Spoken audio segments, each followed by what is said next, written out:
Well, good afternoon and welcome to our lecture on the role of education and innovation in environmental sustainability.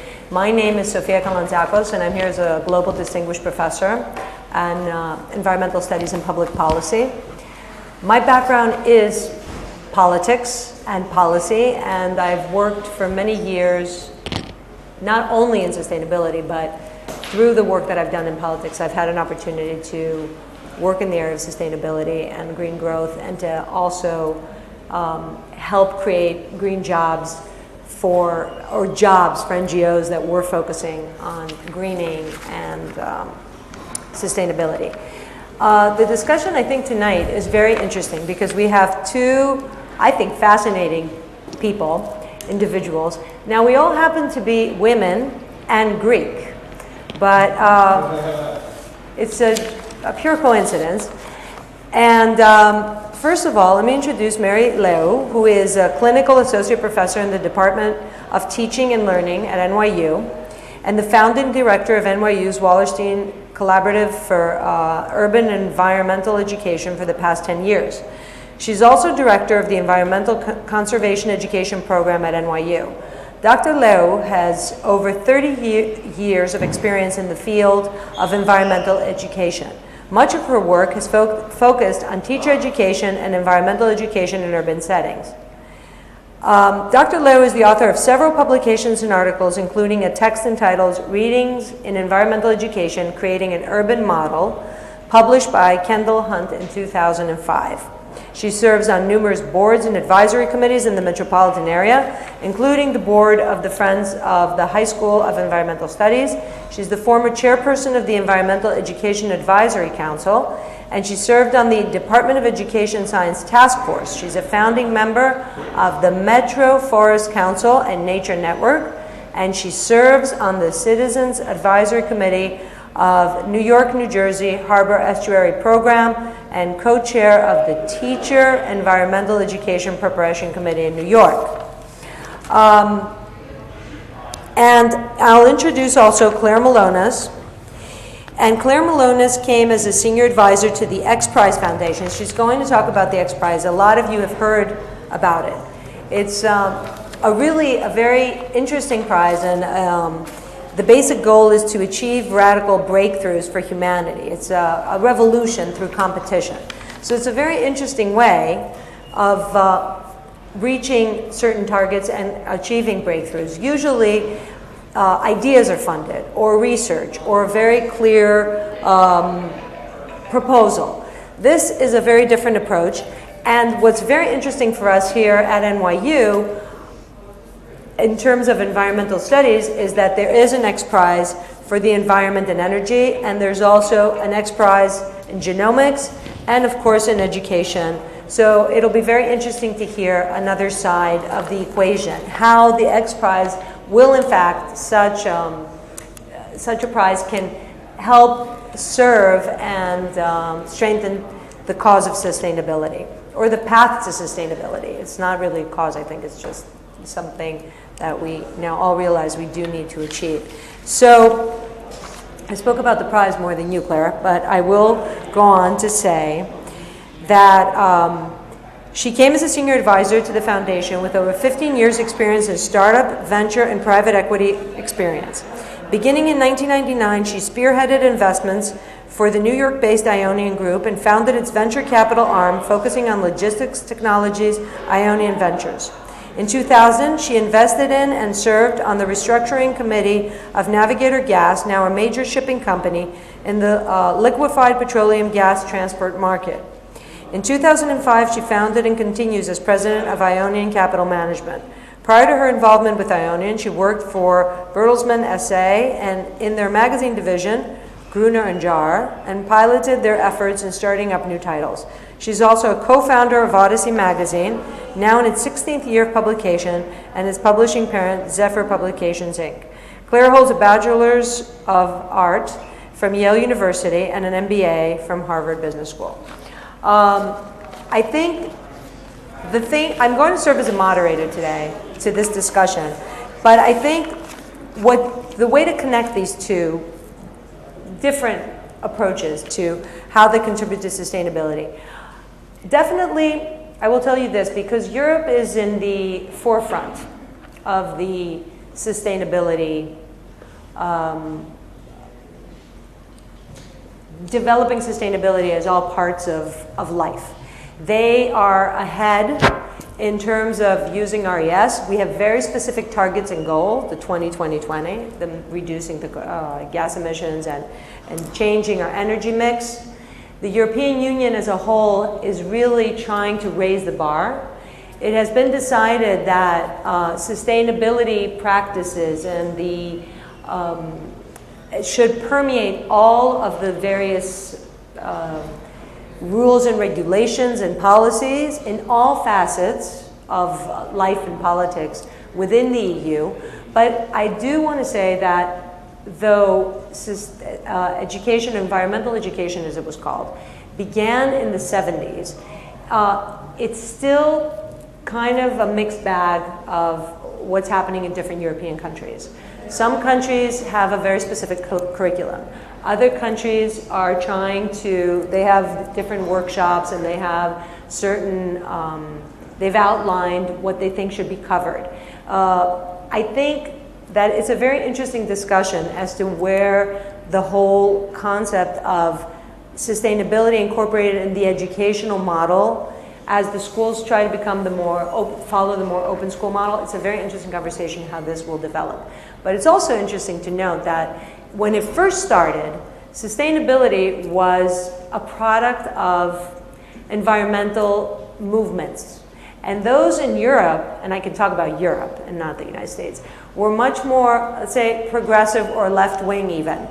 And as you know, that in Europe we have parties that are the Green parties, which are usually not the mainstream parties. However, what's interesting today, and I think we should take that also into consideration, to understand how Europe is really, and when I say Europe, I mean the European Union, which is growing, has grown to such an extent now that it pretty much covers most of the countries.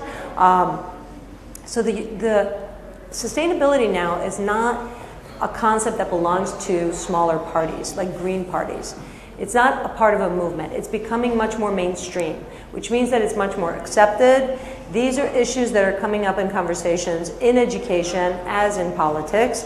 I mean, a lot of the critics are saying that, you know, there's a lot of talk, but where's the action? But I do think that at least in Europe, where there are very specific goals that have to be met. When they're not met, they sit down, they rethink of how to accelerate the pace. I think we're making headway. On the other hand, nothing will change. Education helps change the way we think about things, or our perceptions of things, or our understanding of things. Why should we change our model of throwaway economy? Like we based our entire lifestyle on the I may not be finding the right word for this, but like that everything was disposable and that you could just go, things were cheap enough that you could buy them again and again. So it was like this model of overconsumption obviously, is something that people now have grown accustomed to, and through education in many different forms, these ideas should and can change. On the other hand, if we really want to make a difference, and if we really want to get away from example, the use of fossil fuels, we do need technological breakthroughs. And interesting enough, this is happening to an extent, and there's the competition in Europe through subsidies and incentives. All of these new technologies for green growth to either to change the energy mix, at least to have more of a balanced approach toward our energy consumption, not only reduction, but use of energy, is attained through, as I said again, all of the incentives that are being given. But the reality is, if there's not a major technological breakthrough, we will not get away from the use of fossil fuel anytime soon. So it's interesting because I think that the XPrize, with its very clear goal and the way it incentivizes competition, really can speed up this process. So I think Mary can begin discussing, and then what we'll do is Mary will talk for about 15-20 minutes, and then you can ask a couple of questions, and then Clare is going to talk to you a little bit more, and they have some slides and a video about the XPrize, and then I think we can all kind of talk through the connections that these two approaches have. Okay. Can I put this right here? Will this be that's good? I have to keep track of a couple of things here.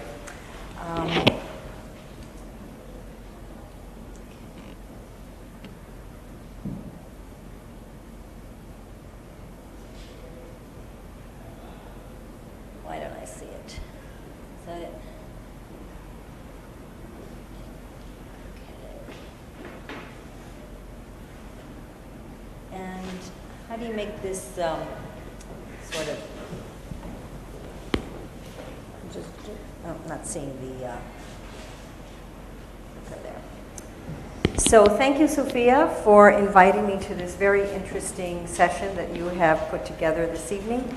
The role of education and innovation in environmental sustainability. That alone raises a lot of questions in terms of how do these things connect. And so this evening I'm going to talk a little bit about my background and some of the work that I've been doing here at New York University over the past 10 years. And through that story, I hope to get at some of the issues in environmental education, both positive and negative. And some of the things I'll say may raise more questions, but that's good. I look forward to a lively discussion and conversation and a good challenge. So, as Sophia said, my background is in education, teacher education. I went to Columbia University, Teachers College, and never thought I would really enter the field of environmental education. It wasn't really an option when I was in school. But my first job was in an outdoor setting, and I started teaching children in a park in northern Manhattan. And I had this sort of epiphany when I realized how different children responded to me and things that I was seeing that were so different from the classroom that it was a transformational experience for me. So I started on a long journey through environmental education, primarily in New York City. I currently direct the Environmental Conservation Education Program, Master's Program at NYU. It was founded back in the 80s by visionary faculty here at New York University. And it is one of the oldest programs in environmental education that has a foundation in history, philosophy, and the social sciences. And that is kind of unique. We are sort of one of a kind in the country. The core courses that we offer in the program lead to an MA degree. And I just thought I'd give you an overview of some of the things that we strive to teach our students that are really foundational pieces for environmental education. The foundations of environmental thought really get at the history of environmental education in the United States, the philosophy, the underpinnings, where we are today, and the history that has brought us over a 30-year period, although the course does go all the way back into Thoreau and other pioneering thinkers about nature and the environment. We also cover environmental politics because, as Sophia has so rightly stated, that there's a political process here and an educational process. And I think in order to prepare environmental educators, they need to understand the connections between policy, history, and our current situation. So current situation takes us through the environmental debates course, which changes from semester to semester because we're an ever-changing society, and our environmental issues change from semester and from year to year. And so this brings people up to speed. What are the current challenges that we have to confront as educators? Students then move into a course called Environmental Education Theory and Practice, where they really get to see what are some of the educational theories at play and how does that play out in classrooms and non-classroom settings. Our students also conduct an internship, which is part of their practicum, and a course in Black Rock Forest and field ecology, and finally at the end they do complete a final seminar which helps them synthesize all of these interdisciplinary perspectives and think about some of the current issues in terms of education and where their career will lead them. So I'm going to zip through this quickly. These are just a sampling of some of the internships where our students have conducted semester-long positions, and they range from local high schools to environmental organizations to international settings. One of our students was recently in Uganda, where she developed curriculum on chimpanzee conservation issues, working with local communities in Africa. But we're also very local. The other photo is a picture of our students in Jamaica Bay working with New York City Audubon on wetland conservation issues. So we're both local and global. Of course, the field ecology course I feel is very important because it gives people a sense of systems thinking, and if you don't understand how the world works and how nature works, it's very hard to think about other systems as well. So we kind of do a field ecology 101 for our students, and we're fortunate to have a 3,500-acre forest preserve that is part of NYU, where our students spend a week learning in the wild, if you will.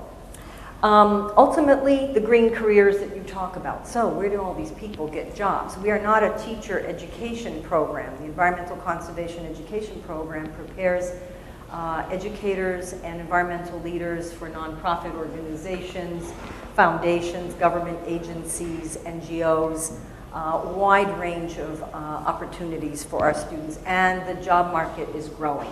I cannot tell you how many requests we get for people to fill jobs, and I'm just surprised that at a time when there's an economic crisis, our field is growing.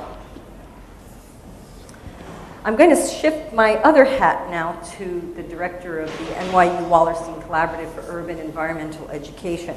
10 years ago, a grant was given to NYU to start up this field project to integrate environmental education into teacher education. Unfortunately, in this country, environmental education is not mandated, and it is certainly not part of teacher education programs across the country. And one of the things that we were challenged to do and charged to do was to figure out how can we incorporate environmental education in our teacher education programs. At the time, our program was in a different department, and the Department of Teaching and Learning meant that I had to sort of walk back and forth across the street between programs and across disciplines. To date, I'm really happy to say we have over 100 organizations that work with us as part of the collaborative, providing all sorts of programming and partnerships in terms of restoration, ecology, youth education. It runs the gamut. But primarily, we try to focus on teacher education. Tomorrow night, we have our celebration at Kimmel Center, so I hope some of you will join us to learn more about our work. But for any group to get 10 years of consecutive funding in this day and age, I think is a testament to our quality programming and the resources that people need. Teachers and schools need support in environmental education, and they really don't have a centralized place where they can go to get this. Yes, there are lots of organizations and places, but I think what's lacking in our urban area is a centralized location, a one-stop shopping, if you will, where people who are in education can come, find out what it is they need, make the connections, connect to other organizations and resources so that they can implement environmental education. So we offer teacher education programs for practicing teachers. So this is our in-service initiative.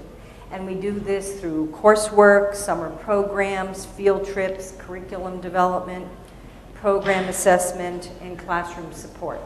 So we have a variety of services that we provide to the educational community. And we also provide support services to our environmental organizations who are looking to expand programming or reach a new targeted audience.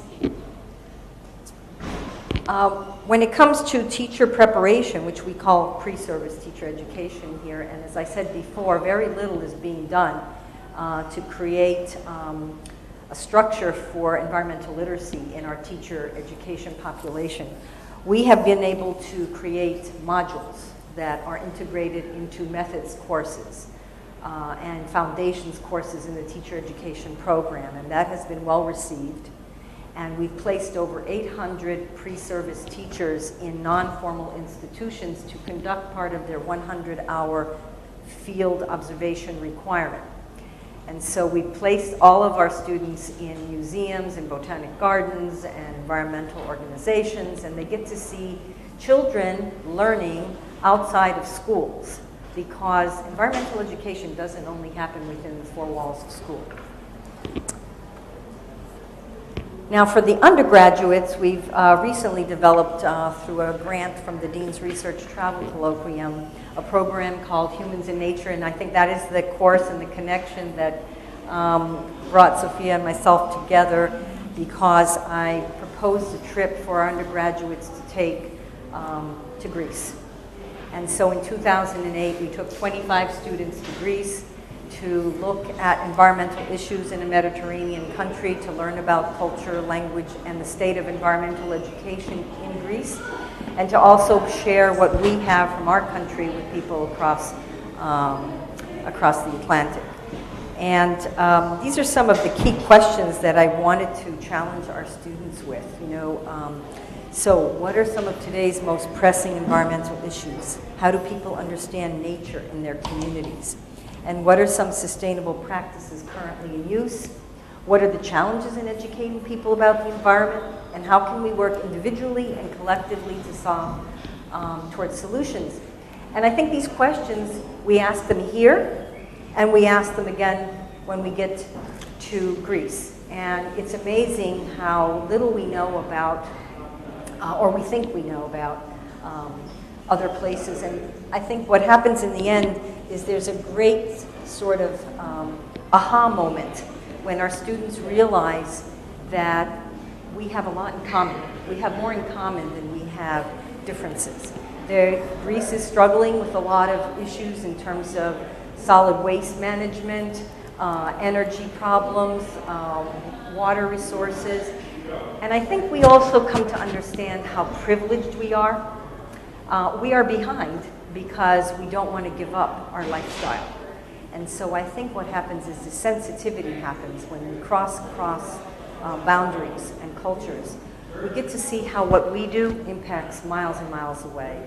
And hopefully in the end that brings a shift in our behavior and in our values and our attitudes about the world we live in. And I don't think we can do it by just staying in our own place. I really do want to advocate for more exchange between countries and cultures and people, because we can talk about it and we can read about it, but it's quite another thing to actually see it. And we engage in a lot of community service. We adopt a sea turtle. We work with NGOs in Greece. We work with the Greek Ornithological Society. We do plantings and lakeside cleanups. We've met teachers in Greece. It's been an amazing journey to kind of take our students from here in this densely populated New York City area to some of the more remote areas in Greece.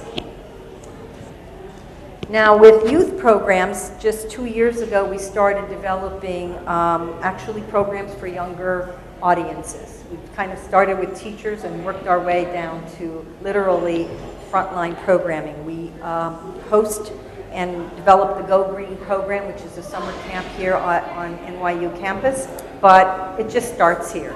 My philosophy is to take kids out all over the place. They're engaged in all kinds of discoveries and connecting them to nature. Last summer, we worked with Greenpoint in Brooklyn on a summer youth program, working with high school students, getting them to look at their community, discover what some of the problems are. They've got one of the biggest oil spills ever, bigger than the Valdez spill in Alaska, and it's been underground, impacting on the community. So we worked on a greening project. They interviewed the ExxonMobil folks. They were really tough and very hard on some of the issues, and it gave them an opportunity to really participate in their communities. So we're hoping we can continue to do that. And that brings me to what the heck is environmental literacy anyway? It's such a hard thing to define. And I have been working with on a committee in New York State, because every state is currently working on defining environmental literacy to create what we're calling an environmental literacy plan. There is legislation at work now for an amendment to the No Child Left Behind Act. It's called No Child Left Inside. And states will be eligible for monies once they have a statewide environmental literacy plan in place. So we've been working with numerous educators around the state, and this is our current working definition of what environmental literacy is. You're going to give me a signal, right, when I'm running out of time? I am. Okay. I won't read it. Hopefully you've been able to get the gist of it. But traditionally, environmental education has 4 components: awareness, knowledge, skills, and action. And it was believed that first you had to increase people's awareness and then teach them something about content knowledge about that, and then give them a set of skills with which to be able to address some of those issues and problems, so leading to some kind of environmental action. Now, this is very nice, it's very linear and very organized. The problem is that life doesn't work this way. And neither does our environmental education programming nationwide, because what research has found is that sometimes people don't start with awareness. They might start with action. And actually, if you start from awareness, it doesn't always lead to action. You could learn about climate change, but you don't do anything about it. You might even go to college or university and get a lot of information about climate change. I'm using that as an example. Or sustainability, but then you're not really doing anything that helps create a sustainable community. So I think the mark of our success is how can we move people towards action. And I think one of the things I was thinking about this little diagram a lot today, and I was thinking I've spent most of my professional career trying to move people into action. So action is probably trying to fill these gaps between the arrows, and we have many gaps, I think, that we need to work across disciplines and think in new ways in order to make environmental education a more dynamic, a more timely area of study. Oop! What do you know? I think one of my office people put that in there for me. Okay, so I think what we're hearing people say throughout the environmental community, and these are people who have done a lot of thinking, and some are world-renowned biologists and educators. And basically what they're saying is there's something wrong with our educational systems. We're not developing sustainable communities. Education has to be part of the solution. And that we need to basically reconnect with nature. Richard Leou has talked about the nature deficit disorder, if those of you have read his most recent book, Last Child in the Woods. David Sobel talks a lot about the need for place-based education. We teach kids inside schools, but we don't know that there's a polluted river down the road, or we don't know that a shopping mall is going to impact on our natural environment a few miles away. E.O. Wilson talks about the biophilia connection, and we've really lost our ability to connect with the rest of the natural world. And we think we can survive without it. But, so they've all called for basically a change in our educational system. I had a quote, but I think I'm going to skip that from David Orr in the interest of time. I might read it later. And basically end with what I'm calling for an egocentric curriculum. Our curriculum doesn't work. It's based on a lot of facts. And facts. What are facts? Facts change every 5 years. Every 10 years you have to unlearn everything that you've learned. And we're not really thinking in terms of an ecological perspective. And that's a broad definition. I don't just mean nature, but I think a much broader ecosystem approach to our education. Thinking across disciplines, thinking outside of schools, looking at formal and non-formal institutions, thinking about the places where people learn. It starts from the day you're born, from your family to your community, to your church, and on to schooling, etc. So all these institutions play a role. So I think what we need to do is think about these kinds of things in creating a new curriculum, one that will lead to innovation. We're going to hear more about that, so I won't presume to know a great deal about it, but I think that if we're going to get innovative thinkers, we need to change the curriculum. and it needs to be characterized by systems thinking and place-based education. The outdoor connection, of course, urban, suburban, local, and global. We need to engage people in citizen science. They need to study their own places. They need to know what's wrong with them before they can learn to fix them. We want to foster environmental stewardship. Caring for the planet is everybody's responsibility, not just the environmentalists, not just certain people who work for organizations, and conservation organizations. And then the notion of civic engagement, and Trace Jordan is here from College of Arts and Sciences, and he's done a lot of work with that, because to be an eco-citizen in this world means that you have to take action.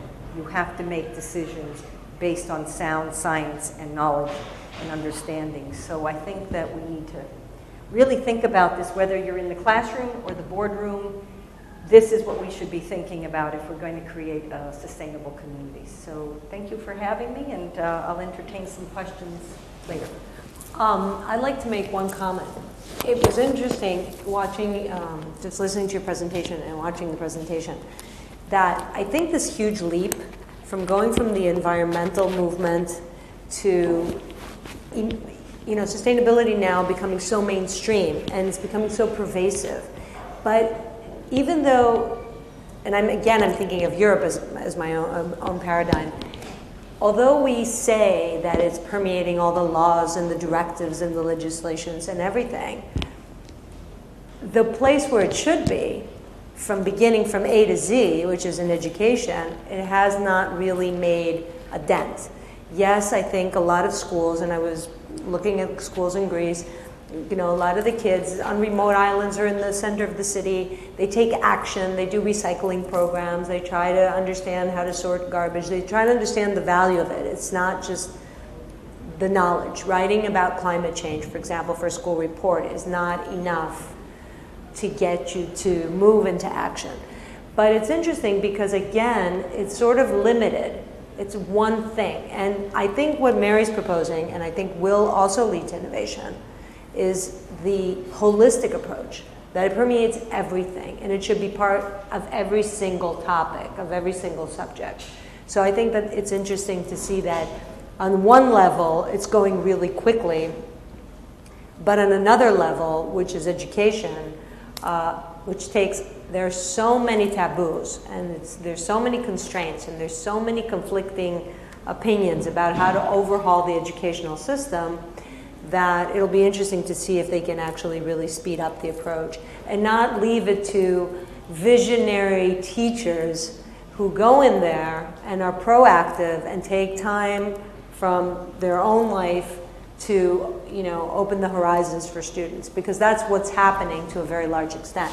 So I think Clare now can, unless somebody wants to say something right now, I think Clare can begin making the segue into innovation and competition.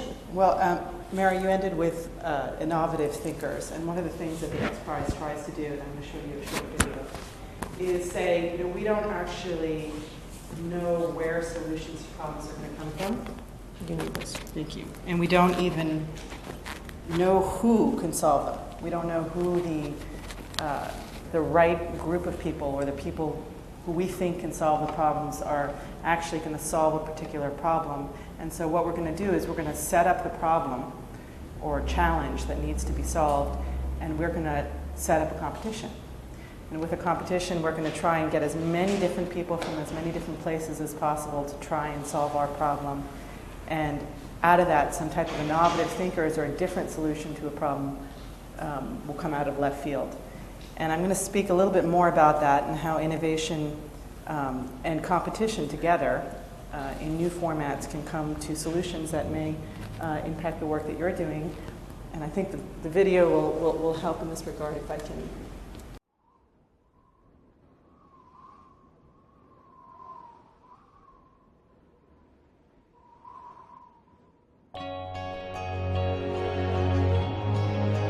Greenhouse gas emissions are putting the public's health at risk. To target the virus, which is believed to have infected more than slow-motion environmental disaster as an oil spill of hundreds of square miles. A third of our coral reefs face extinction if steps aren't taken to protect them.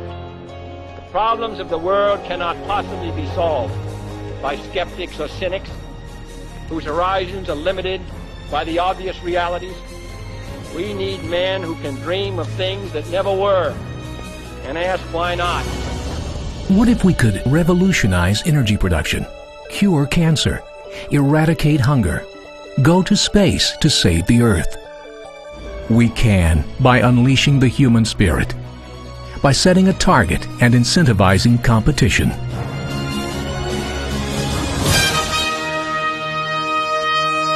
Humans are wired to compete. It pushes us beyond our limits and makes the impossible possible, from the 4-minute mile to private spaceflight. We can focus the best minds, create heroes, drive real innovation, make a significant difference, and change the world. Prizes have a long history of inspiring visionaries to tackle challenges that otherwise might have gone ignored. Lindbergh flew across the Atlantic in pursuit of a prize, a $25,000 purse. His success unleashed a $300 billion industry. Inspired by his story, the first XPrize was announced with an audacious goal. The XPrize is a $10 million competition that will go to the first private team that can build a spaceship. Private spaceflight was now on everyone's mind. Teams sprang up around the world to pursue the prize. We're based in Mojave, California. Israel, Oklahoma, Romania, Ontario, Canada, Manchester, England, Argentina. I have never been myself as creative as I have eyeballing this goddamn prize. Just 8 years later, the world witnessed an astonishing event.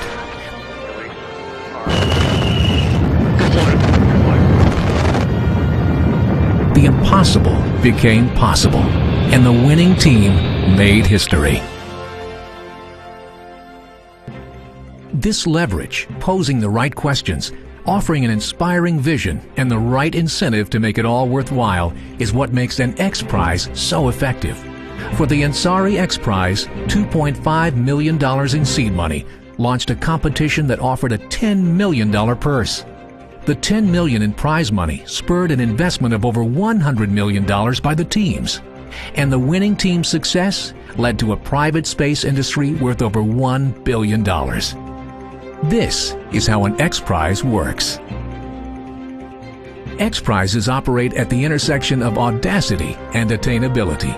They're extremely efficient, paying only for results, not just talk or only ideas. They create heroes. They transform public opinion. You guys made this look kind of easy. And they launch businesses and industries. The XPrize Foundation designs and operates competitions in 4 major prize groups: energy and the environment, life sciences,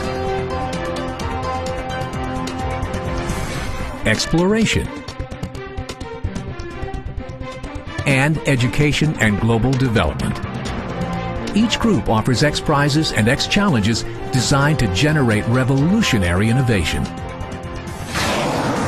The cars of the future are now on the track as the Progressive Insurance Automotive XPrize puts pioneering super-efficient vehicles through their paces to prove that safe, affordable cars that can get 100 miles per gallon energy equivalent or better aren't just a dream. They are today's reality. The Archon Genomics XPrize is an ongoing race to make whole human genome sequencing accurate, fast, and affordable to usher in a new era of personalized medicine. The Google Lunar XPrize now has teams targeting the moon with a new generation of innovative, low-cost robots, bringing us back to the moon for a fraction of the cost of a government mission and stimulating interest in science, engineering, and technology in students around the world. Our X-Challenges operate on a tighter scale than X-Prizes, with purses ranging from $500,000 to $2.5 million, offered in competitions lasting 1 to 2 years. In 2009, Maston Aerospace, in an exciting finish, won the Northrop Grumman Lunar Lander X-Challenge, using innovative technology that will enable us to live and work on the moon. All of these prizes are the culmination of a methodical design process we call visioneering. Our prize development includes the XPrize Labs, where new prizes are proposed, and our highly collaborative conferences like Eye to Eye, where top minds gather to learn about driving innovation through competition. We spend our time posing the challenges that the world will try to solve. The XPrize Foundation sparks innovation and inspires the belief that we can create a better future. If you know anything about this foundation, you will know it's a place for letting loose. It's a place to pop and to innovate and be excited. XPrizes target market failure and define the challenges, not how to solve them. The XPrize Foundation, making the impossible possible, one prize at a time.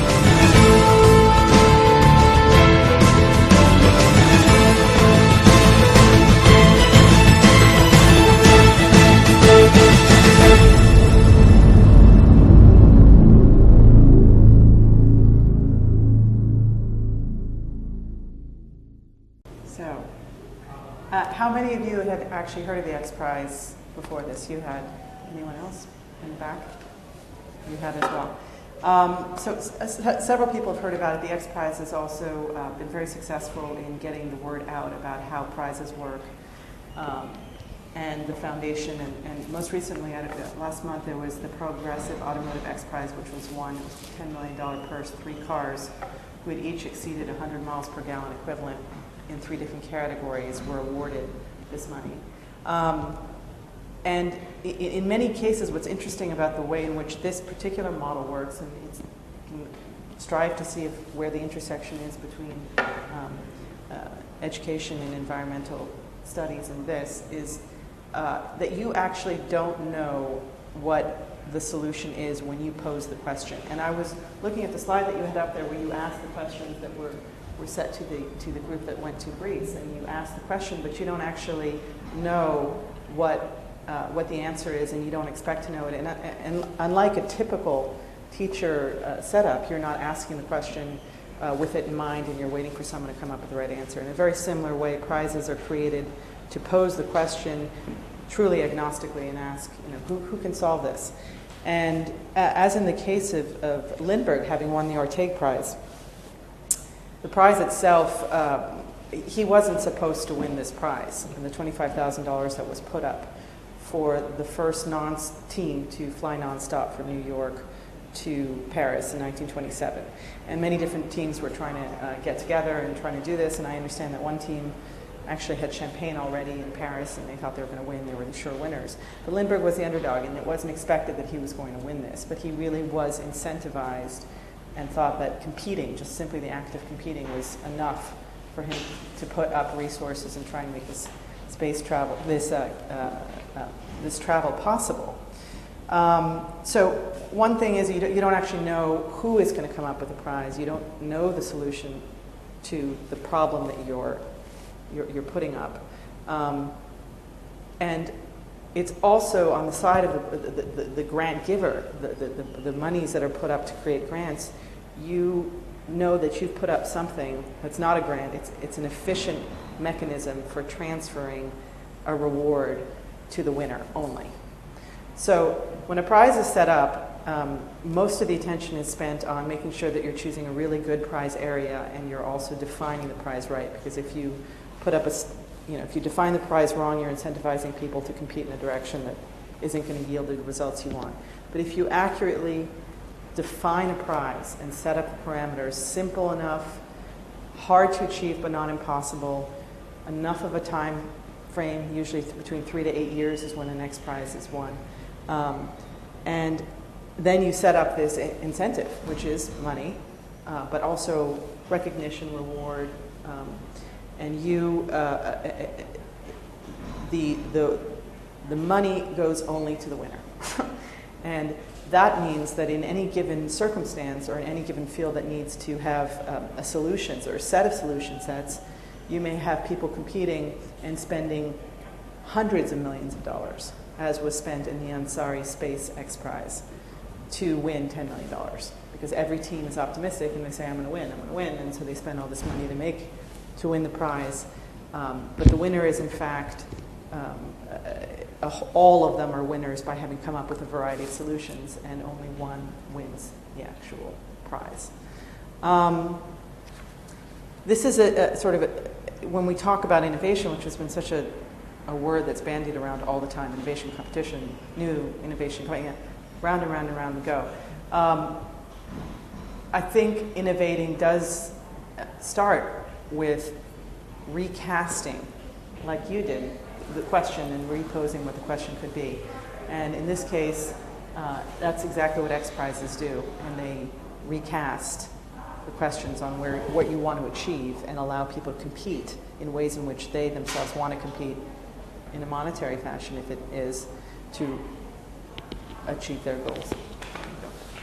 Thank you, Sophia, for the offer to. Should we switch? Nico? Do you expect, so are there basically private organizations or like venture capitalists that are providing seed capital for these innovators, or? In many cases, seed capital is provided. To give you a sense, the Progressive Automotive XPrize, there were 142 teams that signed up initially, and some of them were venture backed, some of them weren't. Some of them were truly garage, back of the garage. It's not necessarily true that there's a lot of money required to do certain prizes. I can say that the space, Google has put up $30 million, which is likely to be matched by NASA by another $30 million, so it'll become a $60 million prize. And I imagine that a lot of those teams are venture-backed because we're talking about a lot of money. We're talking about going to the moon. So I imagine that in that case, those are resources that are needed. But the XPrize does facilitate some entrepreneurs who don't have access to seed capital to find them, to find the backers. Once you're registered, you're given a variety of resources.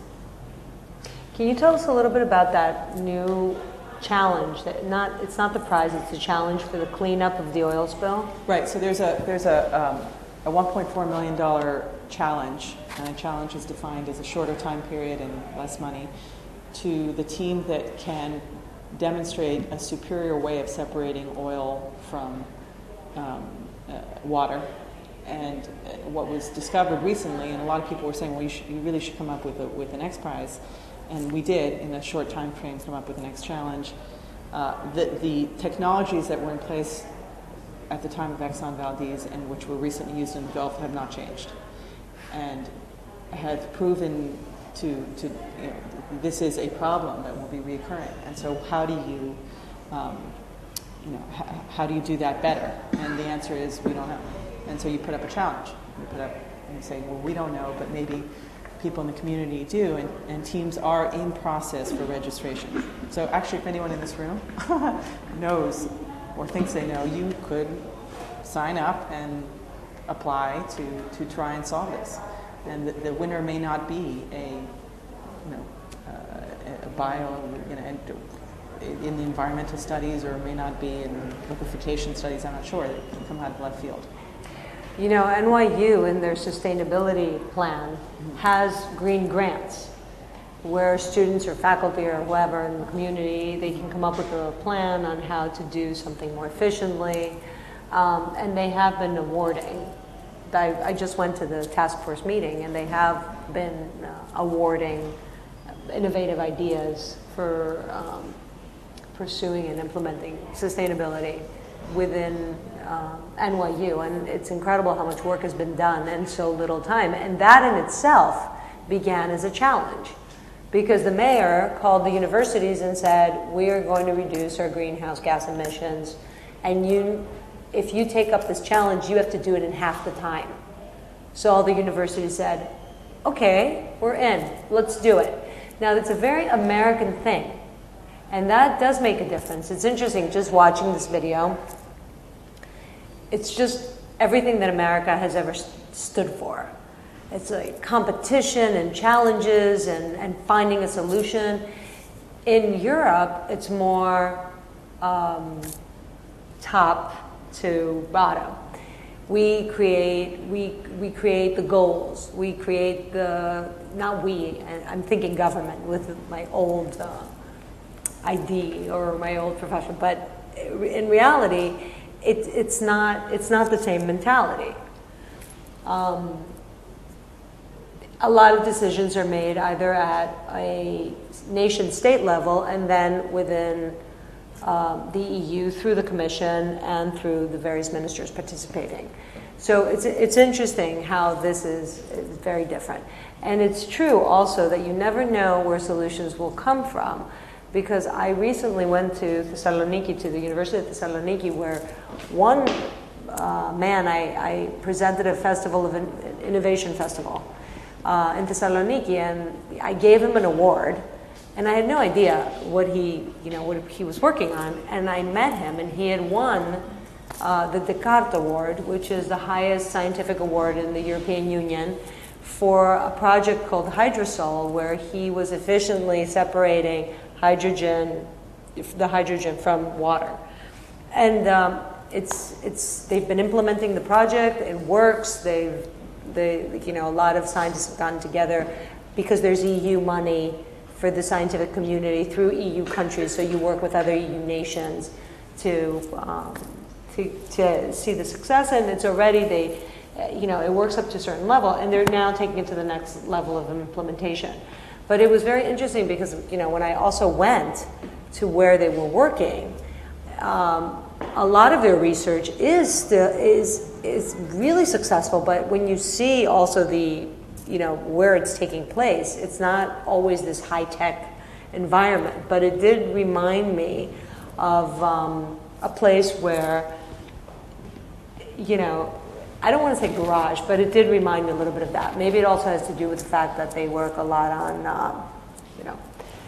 energy and oil. They have like these mini refineries in one big warehouse that test the oil from various gas companies all around the world. BP was among them, the best clients. So it's very interesting because I would have never thought that this person in northern Greece was working on a project that could be one of the leading. He's gotten a lot of coverage all over Europe, and there will be money for it. I think the next level is 5 million to go to the next level of production and implementation. So these kinds of things can happen anywhere. It doesn't have to be in one of the known laboratories. But innovation, I think, especially as it pertains to sustainability and green growth and just changing the way we do things technologically, which really makes a difference, I think is a very important field. Well, one thing that is the other side of this is how do you measure your results? And this is something I wanted to ask you. How do you actually measure your results? Now, in the case of sort of a scientific XPrize, it's kind of easy. You sort of go up, you go to orbit, we know where orbit is, we're going to watch you, you make it, you come down. And that's been very effective. As the XPrize has grown, and the question's been asked, well, can we have XPrizes and X challenges in different areas, there's always a question of, well, how do you measure it in order to create competition? So if you start and you say to yourself, competition works, and it does create innovation, but we need to measure it. We need to know if it actually is successful. And my question to you is, how do you define success in what you're doing? How do you know if you have gone and you have achieved sort of environmental education? How do you know that you have been able to do what you set out to do? Well, that's a interesting question with a very complex answer, so I will attempt to.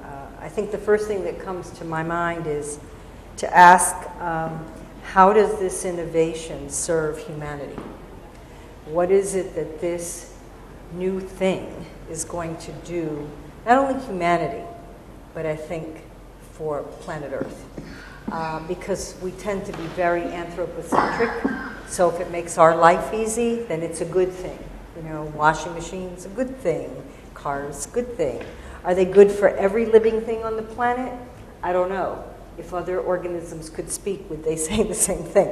So I think we have to look at it from a more ecological, sustainable perspective, so that the actual end product, how does it serve our goal in reaching a sustainable world? Can it help us along that? I mean, and I think it depends on the criteria you set. What does it do better? What are we doing better now because of this that we couldn't do before? So I think some set of criteria would probably be a good way to think about it, and to bring people from across disciplines, which really supports this notion of innovation and also sustainability, that it's not a one discipline solution. To bring people from different perspectives to weigh in and award something, sort of a rubric, if you will, that says, how would we measure the success of this invention? I don't know. Others may have some other thoughts in the audience. Claire, I have a question. My name is Trey Stewart, and I work in the College of Arts and Science. And one of the treats that I give myself each day is to read the op-ed columns in the New York Times. And so I've read many, many columns by Thomas Friedman, who has criticized the U.S. economy, infrastructure, business, whatever we call it, for not being forward-thinking in terms of green jobs, sustainability, et cetera, et cetera. And he points to China. He says China and a very different business, political system is doing so. So a couple of things. Do you think that criticism is valid? Do you think that the U.S. in general is sort of behind the curve with environmental innovation or sustainability investment? And secondly, if that is true, why do you think that is? So now I'm going to go into Clare Milonas mode and not the XPrize, because I can't speak for the XPrize on this particular topic. So Thomas Friedman, The World is Flat. I have read his book, and he definitely incorporates a lot of concepts about how comparative economics work. And I think a lot of what he's talking about is comparative economics, and that it's cheaper there, and so jobs go there. And we have not, in the U.S., created enough incentives here, is actually true, and in my personal opinion, will remain true so long as we have cheap fuel. So our fuel here is Clare Milonas speaking, not the XPrize, but I definitely do not believe that there's enough incentives in place, although there is movement by this current administration to create more incentives that would enable innovation to be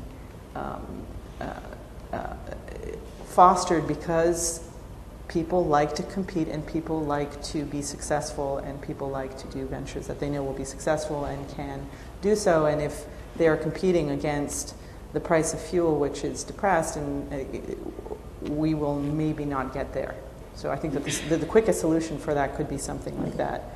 A carbon tax is extraordinarily unpopular for a variety of reasons, although in my lay opinion, without weighing in all the complexities that a carbon tax would create, it seems to me that that's one way to raise to allow a lot of sustainable technologies to thrive. And then offtake agreements. There have to be more subsidies that would like the European model. Yeah, exactly, the European model. I mean, many entrepreneurs who go and put in place a wind farm, they know that they have a market for what they're producing. Because you have guaranteed prices for 20 years, let's say, for the use of certain technologies, 20, 25 years. So you know that regardless of the fluctuation, especially when it even comes to smaller, not like a whole, park, but even with regard to an investor, using his farmland or his home, there's a lot of incentives now in the European Union, and this is also, the use has also brought down the price of these technologies, and it's becoming slowly more competitive. The third reason also, there is just the transmission grid. I mean, even if you could put a gajillion, so much wattage somewhere in, I don't know where it is, the windy zones of Montana. I don't know which state it is, but you can't do anything with it, because then to transmit it, you have to pass through how many mayorships. There's an arcane system that you have to get each mayor to sign off. You guys, I'm not an environmental, but I know that this exists, that the red tape in getting something done, even if you could find the spot that you could put it and actually doing that. So that's probably the third thing that's preventing. I don't know if that's answering your question, but those are three things that come to mind when I think about sort of lack of proper incentives or solutions for creating green technologies here. This is Leou. Do you? It sounds like you have a great grassroots movement, and it sounds like you have a lot of people's attention, from educators to students, I think. But is there an economic aspect to your education? Do you try to foster innovation through enterprise the same way that Ms. Milonas does, or is that a step that is too? Is it not really within the scope of the education here? Well, we don't in that sense, because in some ways what we try to do is cultivate a mindset, if you will. The creative thinking process, cultivate imagination in students so that they are well prepared to meet the challenges of a complex society, but we are not necessarily in the same realm. Although there are competitions in education as well, so I wouldn't rule it out. There are other organizations and agencies that do provide that. And certainly, to some degree, we're all in the same business, because if you're seeking funding from larger sources, we're all competing for increasingly smaller amounts of money for education, innovation, and the National Science Foundation and NOAA and all of the government entities that provide sources of funding to academia and nonprofit world increasingly raise the bar. They give you more and more criteria for what constitutes eligibility. So, and I think in some ways that's a good thing. There's been more movement towards integration of disciplines, so that it used to be you would apply for an education grant, but you didn't necessarily have to work with the science faculty. You could do it within your own discipline. And now I think the bar has been raised. Think of ways to work across disciplines. Create partnerships. Don't reinvent the wheel. And not to be redundant. In some ways, money was given for the same thing to be created by 20 different people. And finally, I think some folks realize that we're putting money out there, we're getting the same product over and over again. So they're looking for new and innovative ways for people to think about their work. So I don't know if it fully addresses your question, but I guess to some degree there is that aspect to our work as well. Well, there was a taboo in academia, too, to have all the interdisciplinary connections, I think, for a very long time. But it's interesting because in environmental studies, as a program, it's completely interdisciplinary. And the more you realize, and I always say this to students because a lot of students, they're studying and they wonder exactly what you said in the beginning. What will they be doing when they leave school? And some students have asked me, well, people still ask you if you have an MBA or if you know economics or whatever. And I said that this is what's so great about environmental studies, that because it's interdisciplinary, first of all, environmental studies or understanding sustainability is not about just taking one course, which is the foundation. Let's say it would be called the Foundations of Sustainability. It's not about that. I think that as people come, there are very few graduates still in this new discipline. And it's interesting because, yes, you can understand business, but it just doesn't take one little course to fill the gap. It's a whole set of I think, not only courses, but it's a whole type of new training to incorporate things that you may have learned in business school with today's reality and the need to incorporate sustainability. So I definitely think that the whole interdisciplinary approach is going to be very good for students, for the for work, and for understanding and trying to incorporate sustainability. Because what we're all saying, in reality, is that we need to have a more holistic approach. We need to expand. We need to give more opportunities. We need to have clearer goals or define what it is that we want to achieve in order to get there. I'm guessing that the XPrize must be a great place to work. It's fun. Yeah, and getting to be part of that, being part of the great changes that are happening in the world. I'm wondering, first, if you could talk about how that environment,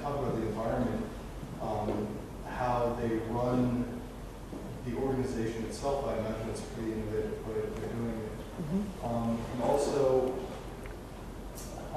is it purely a philanthropic venture? Is it funded just for the good of humanity or the good of the earth, as you say, or is it are people benefiting from it? Are people? Okay, so on the latter point, it's purely philanthropic today. There's been a lot of talk about maybe setting up a prize institute and then doing consulting work, which is sometimes foundations go in that direction. But today, it's purely non-for-profit, and it's a great place to work because you're selling enthusiasm in part, and so everybody's infectious and enthusiastic. And of course, there's lots of people who burn out and they work, crazy hours, and there are young people who come in and out and are over caffeinated. But the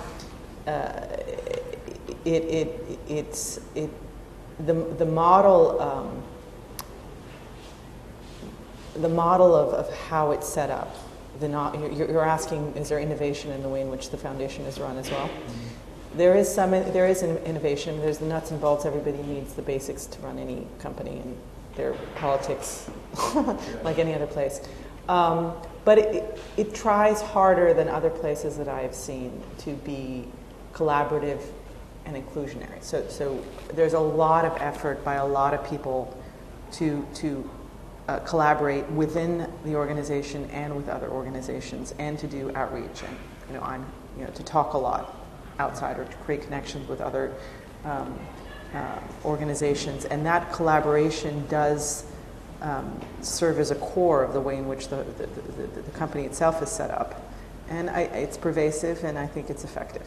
And I think that as opposed to a bureaucracy which closes in on itself and looks, and there's a lot about collaboration. Do you see this model as possibly taking over other structures, like possibly influencing government or influencing, specifically government? Yeah, and in fact, yes, and actually the XPrize, we do work with the government, and we do also, there's been an interesting recent change in that, I don't know if you know, but Obama said we're actually not going to continue the space program as we used to. We think it's good to allow private institutions who have their own format of collaboration and competition to take over. Do I see government changing anytime soon? Wow, I don't know. That would be, I think it would be a positive thing. I mean, there is a lot of enthusiasm in government too, which is a key important component, of the XPrize. I think enthusiasm in general creates a lot of willingness. But I will tell you, as a person who's been in government, yeah, right, exactly. That's good.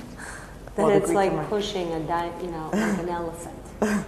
Because you go in there with all the fabulous ideas and the great expectations, and then the first thing they tell you is, "Oh, I'm sorry, we can't do that." And there's never any real and logical explanation for why this cannot be done. And it's very, very disheartening and fascinating as well. So I will tell you one personal little anecdote that for the longest time, I thought I was completely done with politics, and I thought only the private sector now has the solutions. because the private sector was now starting to really make changes, not only in, issues pertaining to business, but they now had a social agenda. So you saw people with all this money who are now deciding on world health practices and, who's going to get what, and the outreach programs, and they had like all these really interesting projects going on. So you would think, why be in government when all, the business sector is actually doing all that? And then, of course, the meltdown came. And you kind of thought, because everybody was bad-mouthing government, and then they asked the government to come and bail out the entire private sector. So it's been a very interesting time, because I had to sort of eat my words and thoughts when I saw that in reality, this is not over. It's not clear as to, with all its inefficiencies and all the problems in government and all the pluses, and now we see and many minuses in the private sector, I think, suddenly I don't think we can be saying that only through, the private enterprise you can have the best results. But I definitely think that government needs to completely overhaul, and I mean government bureaucracy and state-run projects definitely need to take a new look. But a lot of this has to do also with education and retooling and having very clear-cut and defined goals. So much of it, you think you're in control, and so much of what happens in government every day is beyond even the government's control. And I've seen that in Greece now more clearly than ever when the IMF, because we're going through the worst economic crisis now with the humongous debt, and we've had to borrow money from other EU nations, and the World Bank's there, the IMF is there, the European Central Bank is there, and the European Commission is there, overseeing the economy. And they're asking very specific questions, like, what does this cost? And so, people did not know. They had no idea. For the first time, we asked to count how many people actually worked for the public sector. Nobody knew how many people were employed. There was not one register. That is unbelievable. Nico's laughing because he actually came and worked for me in the ministry one summer, and he saw the beauty of the bureaucracy. But it's very interesting. I mean, to think. People think that, the government is all knowing or it's just red tape. A lot of it is the fact that nobody's talking to anybody else.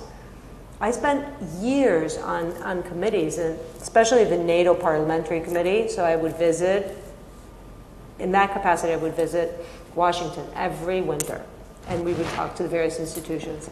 And they would come in and talk, and they would look at each other. And so many times you would think, wait a minute, America's supposed to be so much more advanced. What's going on?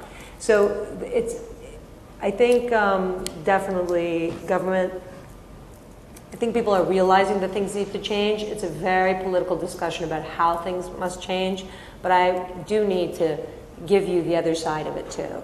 That, the state, for all its problems, it came in a difficult time, as it should have, and, helped bail out a situation, because in the reality, the welfare of the entire country, each entire country, was only the purpose of the state. Every business had its own plan and its own problems and its own issues. But there was only the state that could see the big picture. So, I don't know. I just wanted to throw that in there. Just wanted to piggyback on what you were saying. I think one of the big elephant in the room issues is that of the global recession and how it's affected the renewable energy markets and dampened, I think, our sensitivity about sustainability issues. Do you feel that this recession has also dampened innovation and the possible funding coming from the private sector, from the government, towards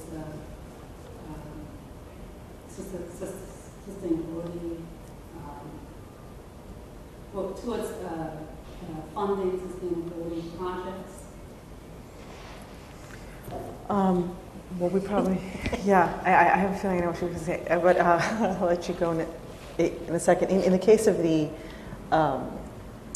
from where I see it, and from the XPrize's perspective, the recession obviously has affected a lot of people, and a lot of people don't have the time or what they may perceive as luxury to be innovative. So that's, you know, because they aren't able to take the time to be as creative as they could if they're just working to make ends meet. Let's just say that one way. On the other hand, necessity is the mother of invention, and I'm sure that there are countless stories about how you know, a recession has put people, dislocated people, or in positive ways that they wouldn't have expected, that a lot of changes and disruptions are happening that could foster some innovation. Specifically to this sector, you can probably speak about how it's affecting, you know, it's the same, I'm sure it's a dire prognosis. But well, in some ways, the recession has been a good thing for the environment because people can't afford to buy as much and they don't drive as much. And so consumption has gone down. And that, in some ways, is a good thing for the environmental arena. And I think it's given people an opportunity to rethink about their behavior, their consumption patterns, what's important in life, what isn't, things they have to give up. So in sort of an extraordinary way, it worked more in the favor of conservation than one would think. I don't know about innovation, although we seem to be going back to old standards and values that perhaps our parents and people one generation or two generations ago had and didn't think about it as and necessarily being sustainable, but they were. You know, things were handed down from generation to generation. Property, clothes, jewelry, cars. You didn't dispense with them. You kept them and you gave them to the next generation. And I think in some ways it's made us rethink some of our values. Of course, there's room for innovation, and you know, in other ways it's not been good. Certainly the nonprofit sector has suffered drastic cuts. People's jobs have been lost. I mean, the small organizations in the nonprofit sector that's dependent on soft money for resources and even from government, I've seen a lot of, you know, things that we've lost as a result of the recession. And important progress that was made in environmental education, you see some of it sort of slipping back. So to lose entire staff of, you know, education staff. That's the first staff that goes, by the way, in an organization. People think they can do away with education as long as everything else keeps going. And so we certainly undervalue what education brings to the table. I want to add, though, that it, in many ways, it's also really helped green growth and RES, renewable energy, because, first of all, everybody's realized that they can cut their energy bill. I mean, NYU is saving $2 million a year by retrofitting buildings, changing the light bulbs. Since construction is not going on, retrofitting is the new construction. So that means jobs, that means opportunity, that means the economy's moving. Because construction, in the way that there are two things that are driving forces. It's like construction and consumption. And these are the engines of the economy. That's a whole other conversation about whether there should be or shouldn't, and you know how it should work. But the reality is that I think that especially in renewable energy, with the technology progressing, and in Europe, I did give a talk last semester about that. They are expecting growth and job growth in this sector. What's very interesting about sustainability and just incorporating the environment in everything you do is that it's like a chain. It's not one entity that bears the entire cost. If you're a hotel and you want to tell your clients that I'm a green hotel, this has to do with everything. Your building, your energy consumption. Then it has to do with your laundry service, the food that you serve. Has it been brought? Are you in Sweden and you brought, shrimp from somewhere in Africa? Have you made this? Have you taken a product from very far to bring it? It's not only the greenhouse gas emissions and all of that, the carbon footprint that I think kind of gives you the understanding of what you're actually doing if you measure it that way. But it's also, so it's like a whole chain, a supply chain.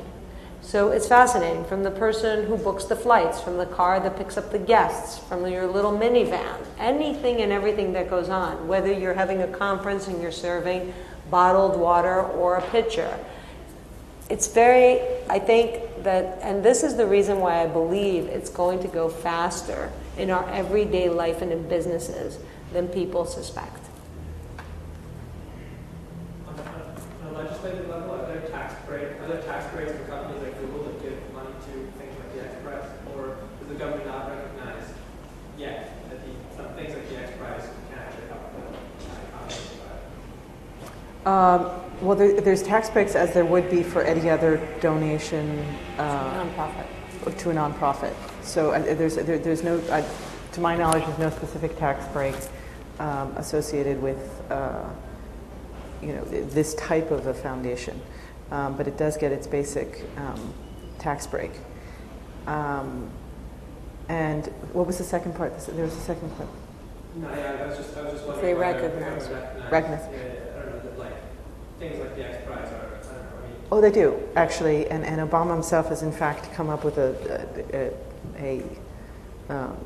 directive that included incentivized prizes, and he has said that recognizes that this area works, and they do run small prizes. The government now is running some small prizes itself. The government of India works with the XPrize right now to set up some incentivized prizes, and some other governments are testing and seeing, can we use incentivized competition and prizes in our governmental work? It's a different question from yours in terms of actually changing government itself, but can it find solutions to its own problem? One quick thing to add, because it's important since government was brought up, NASA and the XPrize have collaborated once before to solve a challenge in a specific way in which an operation in space travel was done. And that was highly successful and saved everybody a lot of money because the solution came from the outside, and NASA didn't have to fund it, except for the prize purse, which I believe was $2 million. So there is some of that going on, and I think it's very promising.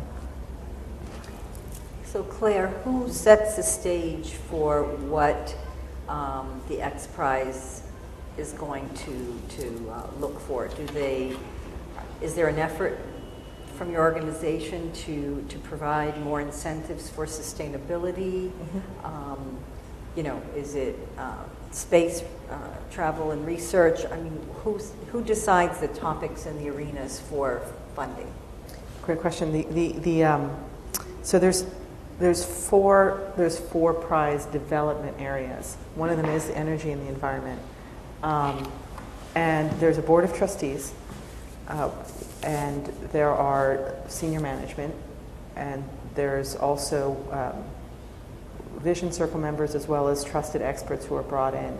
And twice a year we have these sessions called visioneering, which was briefly described in the video, but we ask the questions as to which areas within each of the prize development groups, along with sector experts, are suitable for prizes.